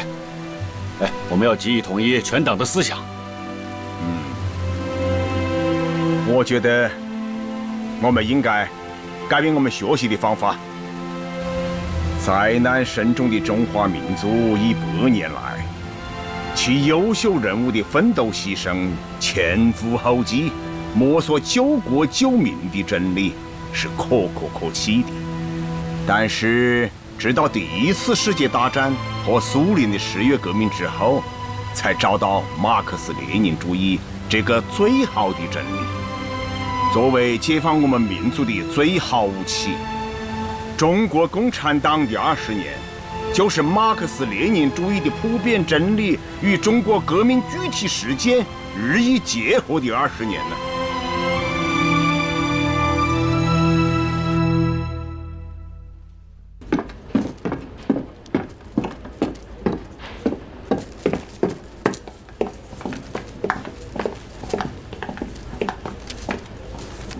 周先生，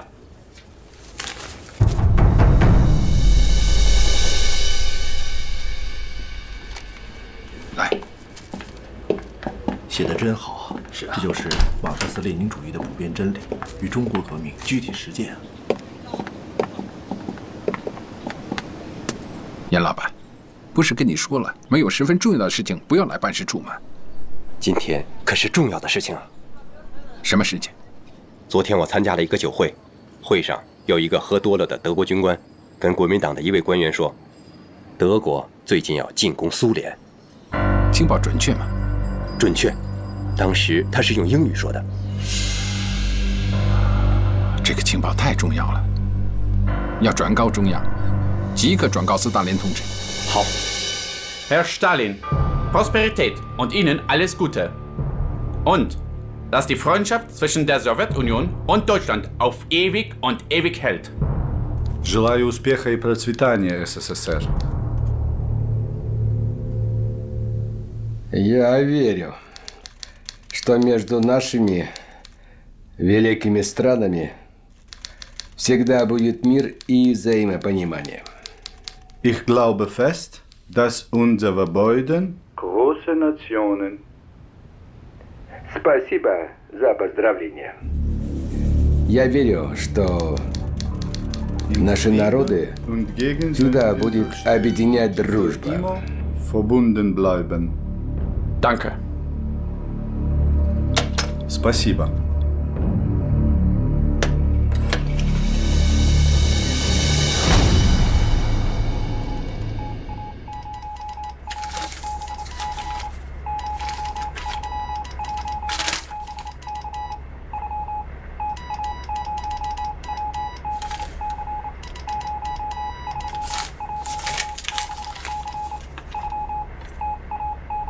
德国要入侵苏联，不会吧？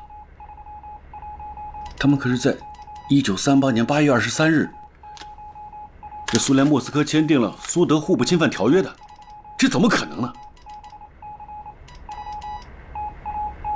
这是有可能的。这是为什么呀？因为他们是帝国主义。Он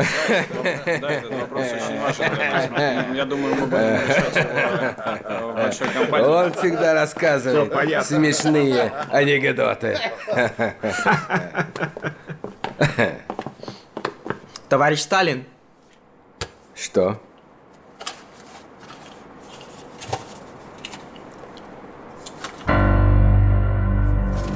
Ну-ка посмотри. Что ты думаешь, такое возможно? Это очень непростой вопрос. Но я доверяю нашей разведке.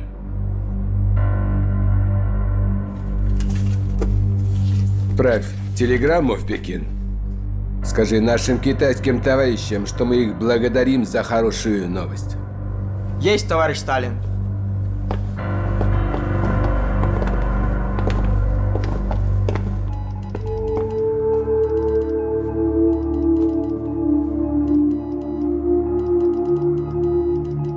Unser neues Hauptquartier, die Wolfschanze.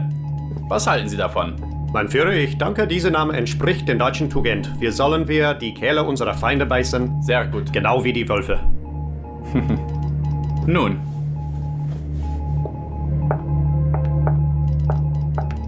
Ah, danke sehr. Bitte sehr. Helfen Sie mir doch bitte beim Schreiben eines Briefs an einen Freund.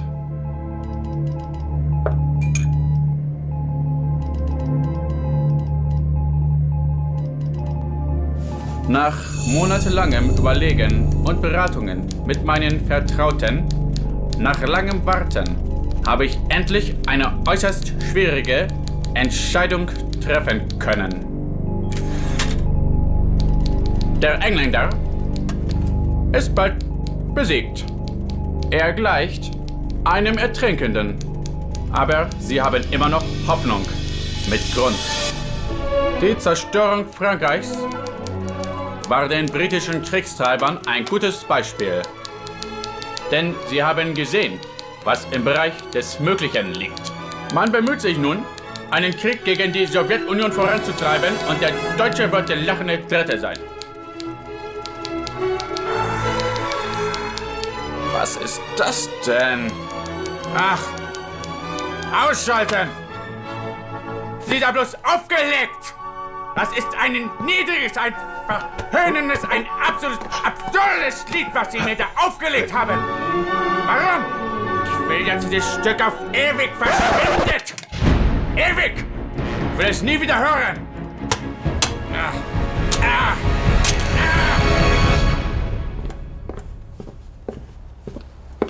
Товарищ Сталин, немецкий офицер, который перешел на нашу сторону, сказал, что Германия нападет на Советский Союз утром 22 июня. Я не верю. Этого не может быть. Я думаю, это какая-то провокация Гитлера. Ты что думаешь, Тимошенко? Товарищ Сталин, надо дать приказ личному составу готовиться к войне. Все войска должны решительно реализовать план сражения. Решительно. Не надо делать поспешных выводов. Мы не можем совершить ошибку, чтобы дать Гитлеру повод для нападения. Все, идите.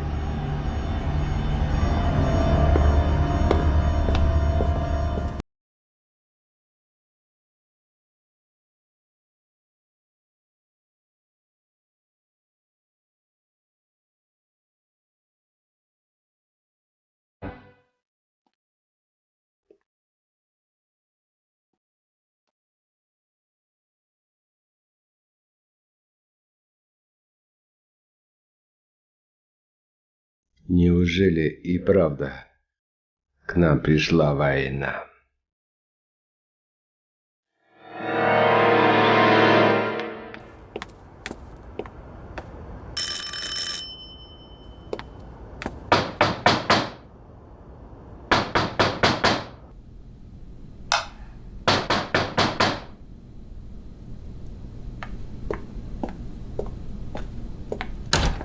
Sta dormendo.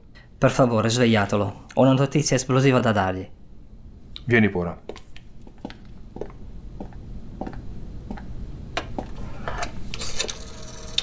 Signore, Ciano vuole vederla. È una cosa importante. Va bene, va bene.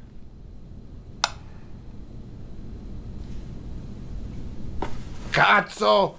Mio re Benny è addormentato! Chi è? Chi è? Ci sei? Sono Ciano, ho delle cose da informarti immediatamente. I tedeschi di venire qua! Hitler! Ah! Che cazzo vai, Hitler? Mi chiamo tutte le volte la fossi il suo e fottesimo cane di guardia. Chi c'è? Chi c'è? È molto importante. Vengo a fare rapporto. Dammi.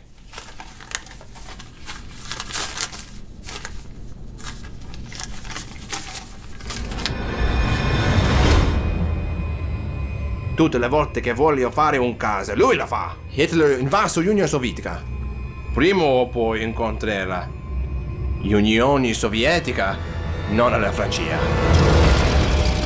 1941年6月22日凌晨3时30分，德国空军出动1200余架飞机，其中水平轰炸机510架，俯冲轰炸机290架，歼击机440架。 同时向苏联西部边境4个军区发起突击，希特勒闪电夺取苏联的巴巴罗萨计划开始了。Немецкие самолеты уже бомбят Киев, Минск, Иркутск, Хабаровск, даже Казахстан. Поэтому все воинские части начали мобилизацию. По сведениям Кузнецова, Северный, Черноморский и Балтийский флота готовы к сражению. Все готовы к сражению. Все готовы. Алло, товарищ Сталин. Алло, товарищ Сталин, вы поняли меня? Товарищ Сталин.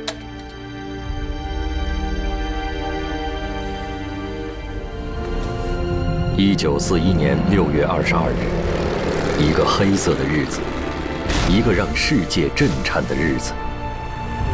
这一天拂晓，法西斯德国的铁甲履带碾碎了从波罗的海到黑海，苏联1800公里长的边境线，也碾碎了全世界200多个国家20多万期盼和平的人民的心。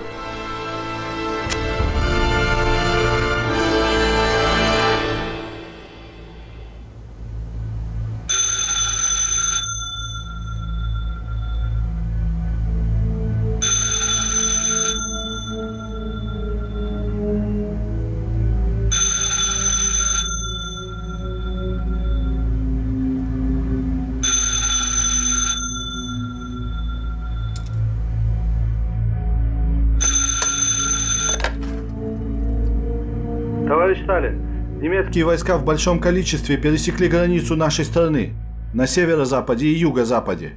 Мы видели очень много танков. Мы несем большие потери. Вы меня слышите? Алло, что мы будем делать? В центре мощнейшее танковое наступление. И мы уже несем огромные потери. Алло, товарищ Сталин, товарищ Сталин, алло, алло.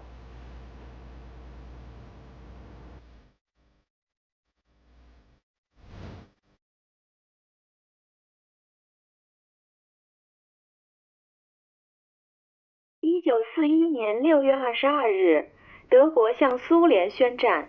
希特勒以300万大军、6000门大炮、4000辆坦克、1000架飞机，对北起波罗的海、南到黑海一线的苏联边界展开了势如破竹的巨大攻势。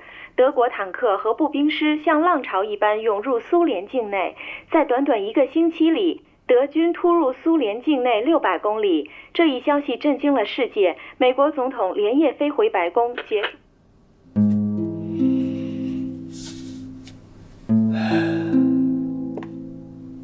法西斯，法西斯是这样的。在希特勒的指挥棒下，德军对苏联的进攻3路齐发。 北路直指十月革命发祥地列宁格勒，中路目标苏联首都莫斯科。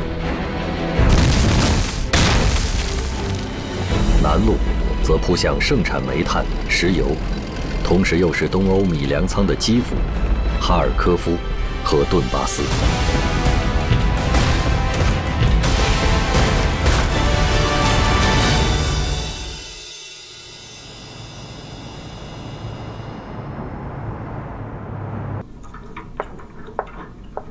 Mr. President, we warned Stalin 6 months ago, but he didn't pay much attention to the strategic situation or to the outbreak of the war.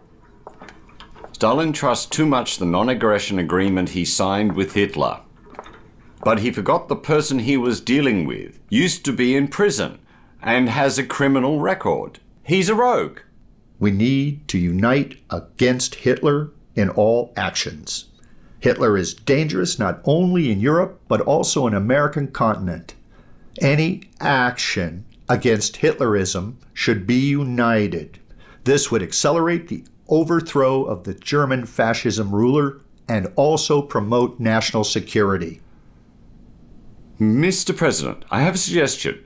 Soviet Union, they have deposits in the United States. We froze their accounts since they signed that agreement with Germany. So, do we unfreeze it? Soviet Union needs money now. Unfreeze the accounts. Okay.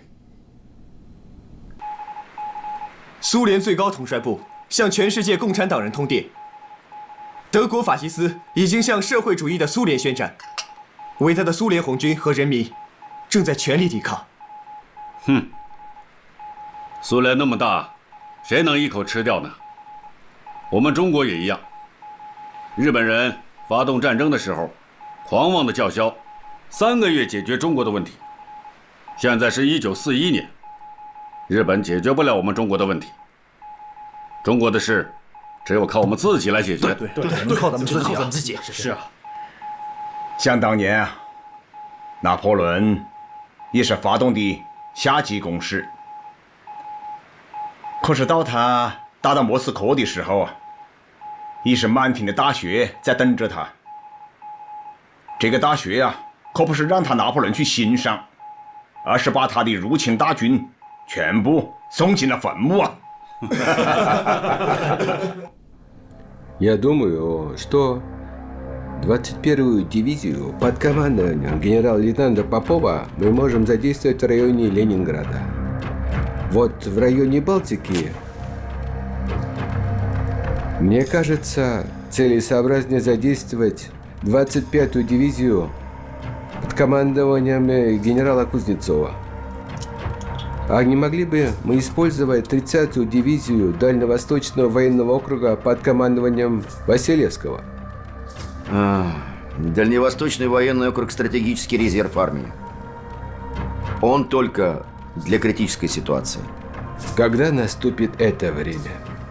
30-я дивизия была сформирована для противостояния Японии на Дальнем Востоке.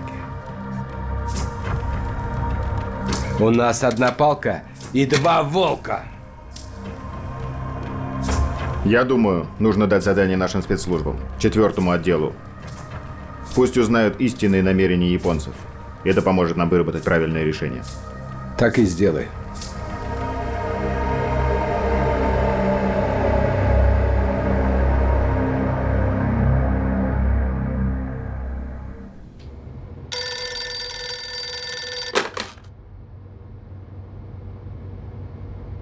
Good afternoon, Mr. President. I am sure you are already aware that the Soviet-German war has begun. Yes, the notice we sent to Stalin now becomes true. I would like to state our policy. Any individual or country that opposes the Nazis will receive our aid. And any people or country that supports Hitler will be our sworn enemy. In the past 25 years, no one has opposed communism the way I have. America has decided totally to support Russia's against Germany. Let us learn from this experience and put more effort to work together to fight the enemy.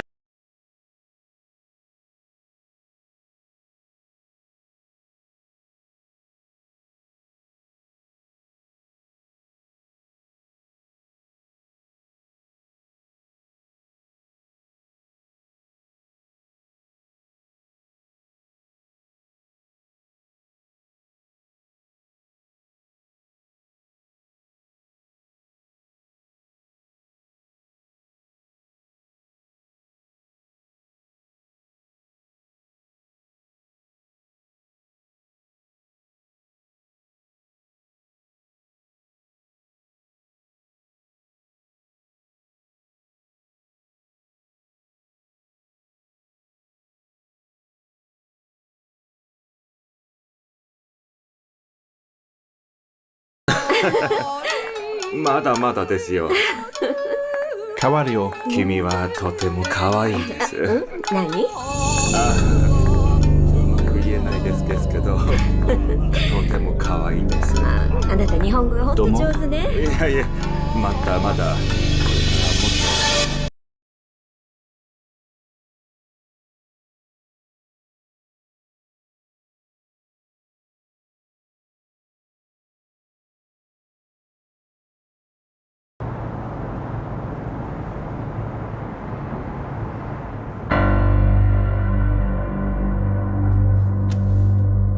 東京に確かにソ連赤軍のスパイ組織があり、しかも20以上のスパイであることが判明いたしました。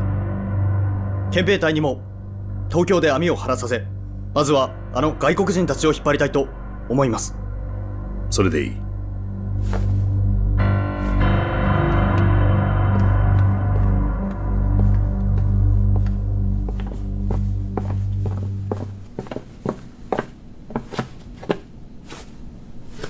閣下、今まさに千載一遇の好機であります。日本とドイツは東西両面からソ連に侵攻するべきです。ドイツだけでは勝利できません。もし日本が参戦すれば勝利は間違いありません。ソ連に侵攻するべきです。次に米国に侵攻するならそれこそ大量の石油が必要ですが、サハリンにはその大量の石油があります。また満州に直ちに4個師団を追加派遣することをお願いします。